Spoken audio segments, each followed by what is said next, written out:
শুক্র শনিবার মানে হচ্ছে ঘুম থেকে দেরি করে ওঠা। আর শনিবারের ভিডিওটা আপনাদের সাথে শেয়ার করব।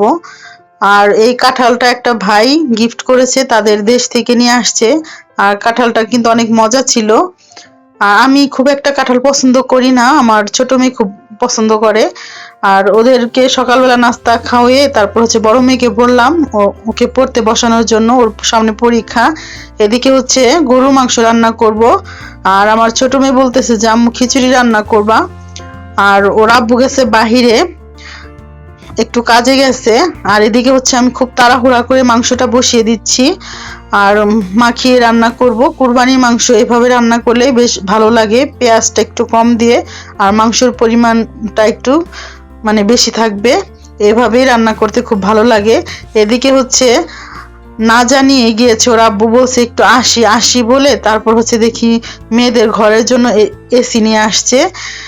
বলছে যে 1 সপ্তাহ পর আনবে, এখন দেখি আজকে নিয়ে আসলো।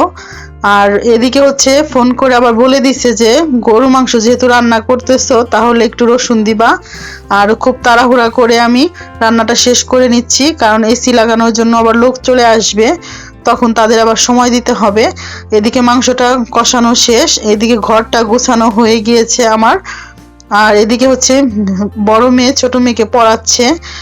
আর আর আমি রান্নাঘরের কাজটা শেষ করে নিচ্ছি। আর ফোন করে যেহেতু বলে দিয়েছে যে গরু মাংসতে রসুন দেওয়ার কথা, তাই আমি খুব ঝটপট করেই রসুনটা দিয়ে দিচ্ছি। আর খুব ভালো করে কষিয়ে তারপরে হচ্ছে ঝোল দিয়ে দিয়েছি মাংসতে। এদিকে হচ্ছে ভর্তা বানিয়ে নিয়েছি, কালিজিরা ভর্তা আর হচ্ছে চিংড়ি মাছের শুটকি ভর্তা। এদিকে হচ্ছে পোলাও চালের খিচুড়িটা রান্না করব।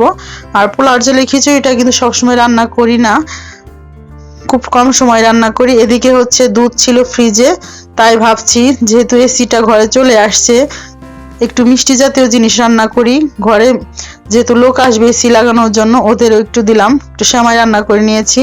আর এদিকে হচ্ছে খিচুড়িটাও হয়ে গিয়েছে, পোলাও চালের একটু নরম নরম করে খিচুড়িটা রান্না করেছি, খেতে কিন্তু বেশ ভালোই লাগে। আর ঈদের পরে অনেক গরম পড়েছে, একটা দিনও পোলাও রান্না করে খাইনি। আর তাই ভাবছি যে আজকে পোলাও চালের খিচুড়িটা রান্না করি। আর খিচুড়িটা কিন্তু অনেক মজা হয়েছিল। আর এদিকে হচ্ছে একটা ভাইয়া আসছে ওর আব্বুর সাথে, আর সবাই মিলে ঝিলে একসাথে বসে পড়েছি খাওয়ার জন্য, খুব গরম। আর ওদিকে হচ্ছে এসির লোকও চলে আসছে, ওরা এসি লাগাচ্ছে আর আমরা এদিকে ঝটপট করে খেয়ে নিচ্ছি। আজ এ পর্যন্ত, আল্লাহ হাফিজ।